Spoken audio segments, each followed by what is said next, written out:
Hi guys, welcome to our channel. Today we are discussing a movie in which a teenage girl tries to deal with her mother's unsolved murder. Because of this she suffers from depression, which causes her to have panic attacks when she leaves the house. Her caring father tries to help her in the treatment process, but suddenly, the story takes a different turn. Check the title of the movie in the description. At the movie's beginning, a girl named Kimberly remembers the previous year's Thanksgiving Day by the window when she, her mother, Rose and her father Henry, were at the table to eat the turkey lunch that Rose had made. Henry asks the family to discuss something they are thankful for before eating. All three of them say they are happy and thankful for being together and having each other. Suddenly, in the present tense, Henry calls her and asks her to take her medicine. He then informs her that her Aunt Jane sent a box for her birthday, and tries to convince her to bring the box home. Henry leaves the house for work, and she says goodbye to him through the glass window, then goes downstairs to make herself some tea when she sees empty propofol in the trash, but she walks past it nonchalantly. While chatting, her friends congratulate her on her birthday, and then she sees the box her aunt sent her outside the door and decides to take it. With fear, Kimberly first tries to pick up the letters sent for her birthday. While strangely afraid of going out, she wants to pick up the box anyway. Still, the box falls. Suddenly, she has a panic attack and panics, returns home and closes the door. A little later, her therapist, Dr. Helen Sandros, asks her to take the box, and Kimberly informs her that she intended to bring it inside. Helen admires her and explains to her that you have to push your limits, and when she starts the counseling session with her, she congratulates her on her 17th birthday. She informs her about her daily life and says her dad tries to repair the house whenever he has time. After talking for a while, Helen tries to make her talk about her mom, who lost her 1 year ago, and insists that she should talk to a real person about it. Still, she refuses and says, "I have my dad." But I have my dad. At night, Henry organizes a small party for her birthday, and asks her to make a wish. Kimberly says that her wish was about her mom. Then, Henry gives her a beautiful necklace, puts it around her neck, and hugs her. Before going to bed, she thanks him for tonight. After talking a little, she nervously asks him if Dr. Saunders will take her to the hospital. In response, Henry explains that there is nothing like that and that she is only here to help. Henry goes to the attic room in the middle of the night, and the sound of repairs there makes Kimberly wake up and have to use headphones and listen to music to fall asleep.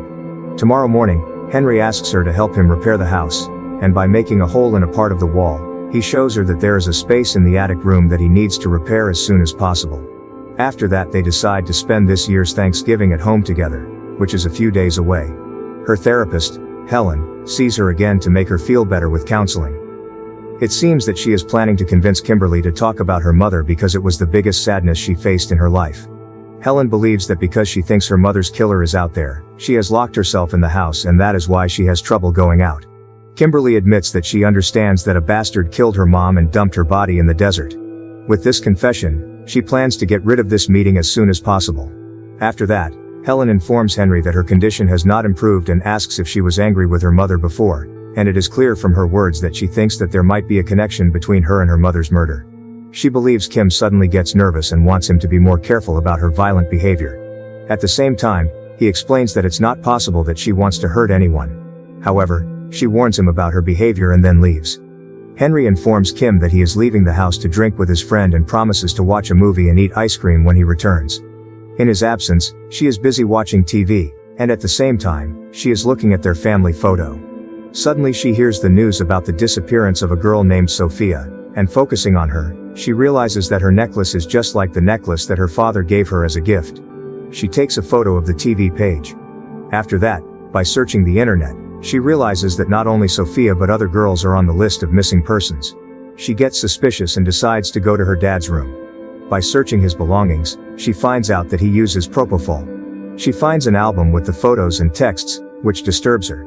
She notices that he is nearby, so she returns it and takes the propofol with her, not knowing that she left a trace of herself when the red ribbon fell out. She goes to her room and realizes she has not turned off the TV, so she hurriedly goes downstairs and turns it off. At the same time, Henry enters the house. Kim acts like everything seems normal. Then, when they are watching TV together, Henry touches her hand, and she falls on the floor out of fear of her ice cream plate and injures her hand while cleaning it. He bandages her hand, and at the same time, seeing the bloodstain on his father's sleeve makes her more suspicious. Sleep time, she sees that her father goes to the attic, and the noises make her unable to sleep, and she becomes increasingly worried. Tomorrow morning on Thanksgiving, Henry informs her that he has to go out and asks her to prepare the turkey for lunch according to the recipe. Before leaving, she asks him where he bought the necklace because it looks tarnished. He says he bought it at a jewelry store, and then she says goodbye to him from behind the glass as usual. After she is sure he is gone, she immediately goes to the attic to find out what is happening. Suddenly, the surface of her foot gets a hole, and she barely manages to save herself from this incident. She looks through the hole in her room and continues searching for a clue until she finds a strange box full of jewels. She sees a bloodstain on a ring, gets scared, and immediately calls her aunt. But since she doesn't answer, she sends her a message that she needs to be with her for a few days and asks her to call back. Kimberly packed her things, and it looked like she had to try her luck again to get out of the house. Come on, Kimberly. Unfortunately, when she goes a few steps away, she has a panic attack again and has to go back home. In this case, she puts the jewelry on the table and waits for her dad to return. When Henry sees this scene, he is shocked, avoids asking Kim's questions, and deals with it with a nervous attitude. At this moment, Jane calls Kim, but she doesn't answer, and then Henry confronts her angrily and believes that Helen's words about her are true. Kimberly reveals the identity of Sophia, the missing girl. She says that she realizes the necklace is hers, which infuriates Henry, who calls her paranoid like her mother. Kim is shocked and says you killed her and immediately runs to her room and locks the door. She calls the police about this and wants to send a force to the house immediately. On the other hand, Henry, who is very angry, decides to break the lock on the door with his tools. He enters angrily, tells her that he doesn't intend to hurt her, and asks her to solve this matter calmly. Then he checked her phone and found that Kim had called the police. So he takes her down and tells her that he never meant to hurt her and that she shouldn't blame him for Rose's death, but Kim says what about the jewelry? Henry tries to prove his good intentions and insists on accepting without any doubt that he is her father and should not be considered guilty, so he wants her to show normal behavior even when the police come. Police officers arrive and question Henry and Kim separately to ensure Kim is safe. The jewelry box accidentally falls on the floor, and Kim tries not to inform the police about it. In response to the police officers' questions, she explains that she overreacted. On the other hand, Henry says his daughter has panic attacks. He informs her that he lost his wife 1 year ago. However, both of them are dealing with normal behavior in such a way as to make the situation appear normal. Finally, one of the police officers warns Kim that she should not bother the police with fake calls anymore, and she apologizes for the call. When leaving, the other police officer gives Kim her phone number to make sure she can call her directly in an emergency. After they leave, Henry looks at their family photo frame and cries. He suddenly notices a red ribbon on the floor and ensures Kim went to his things. In her room, Kimberly also searched the internet for information about the side effects of propofol. She finds out that one of its harmful side effects is memory loss. Then she tries to inform her friends about the condition, but both are offline. She sneaks out of her room barefoot and, with much stress, goes downstairs. She seems to have a plan in her mind and picks up a knife. Suddenly, while climbing the stairs, the needle of one of the jewelry sticks in her foot, and she screams in pain. Henry comes down the stairs, says she disappointed him, and asks her to return the needle. He says that he is out of control, insists that he loves her and her mother, and says his family has always been the most important thing to him. At the same time that Kim wants to keep herself away from him, Henry continues his words with aggression and anger and says that he was not the only one who argued with Rose on the day she was killed. He tells her she also had an argument with her mom on the same day. Kim remembers moments from the past, and after that, she takes the knife out of his pocket. To save herself, she is forced to injure her father's hand and run away from home. Still, she has a panic attack again and falls to the ground. To control her, Henry injects her with propofol, which causes her to become unconscious. The next morning, when she wakes up in her room, she realizes that he locked her up, closed all the doors and windows on her, and also took her phone and laptop from her. Kimberly begs him to open the door, but he ignores her and leaves the house. She tries her luck to escape but fails, then decides to escape through a hole in the ceiling of her room. She does this, and there she finds the only way to escape is to leave the high space behind the wall, so she concludes that she has to go through that part. She goes down with difficulty until a hole is made in the wall, and at the same time, she sees her father entering the house. Henry buys more tools, goes to her room, realizes she has escaped, and is now behind the wall. He asks her how she managed to do this, and he tells her some memories from her childhood when they used to play hide and seek together, and he always found her. Since Kim refuses to give in to his request, Henry angrily hits the wall with a hammer, and she manages to get to the underground utility room. Henry doesn't let her go, and after a few hits from the hammer, He decides to make a hole in the surface with a chainsaw to catch her. She doesn't find a way to escape, and the only thing he can do is hide. On the other hand, her father opens the way to penetrate underground. Suddenly, at this moment, her phone rings. She is Jane and wants to talk to Kim, but Henry says she is unavailable now. As soon as Kim realizes that her aunt has called, she screams for help several times, but it's useless because he hangs up. He goes there and finally finds Kim. In this case, the doorbell rings, and he warns her that if she doesn't keep quiet, someone might get hurt. When they get out of there, Henry opens the door, and Helen is behind the door. As usual, she has come to talk to Kim, but he tries to dissuade her and says that now is not a good time. Kimberly appears and insists that this meeting occur, leading that they can finish the house repairs later. He decides to be present in this conversation. Kim says that she hasn't taken her pills and does feel better, and now she wants to leave the house and never come back.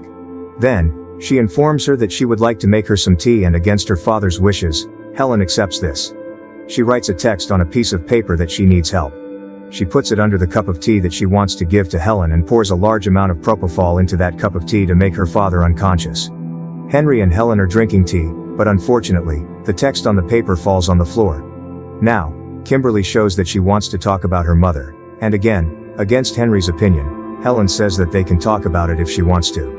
Kim consciously starts talking about the fact that her mother's killer was a person with a mental health condition who enjoyed this work and also made excuses for himself to justify his actions. She says that he hid so no one would see him and tearfully admits that the person is a cowardly monster. Henry interrupts her and says, "That's enough for today," then his eyes fall on the text that sticks to Helen's shoe's heel. When Helen leaves the house, she finds that note on the floor and finds out the situation. Suddenly, Henry takes her back home by force and brutally and terribly cuts her throat and kills her. Kim is shocked by fear, and a while later, as Henry ties her hands, he reveals that it was his job to kill Rose because she also knew about the murders. Meanwhile, he feels confused and falls unconscious on the ground because of the propofol that she put in his tea. Kimberly manages to free herself with the knife in his hand. She immediately calls the police officer who gave her the number and tells her the whole story. She asks Kim to run away from the house in any way possible and get as far away as possible. When she turns back, she sees that her father is not there. Suddenly Henry appears and destroys her phone and shouts with anger and sick behavior. He asks how he should prove that he loves her and that everything he did was to care for his family because of his love. Kim says go the hell, then informs him that he's going to jail. Because the police are on the way and are coming. Henry says look what you did to our family, then he says we can fix it, and he pours the gallon of gasoline on himself, Kim, and Helen's body. When he wants to light a match, Kim says, "I lied. The police are not going to come," but it seems that Henry is still planning to set the house on fire. Kim injures his face with a razor, takes off her jacket, and runs to her room. On the other hand, Henry lights a match and throws it on Helen's body, and the fire starts. Kim escapes to the attic room and hides the hole there. When he goes upstairs and confronts his daughter, she says that she is not hiding and asks him to come and get her. Henry moves in a hurry, falls into the trap that Kim made, and gets caught in the fire that ignited the house. His body starts to burn, and eventually, he dies.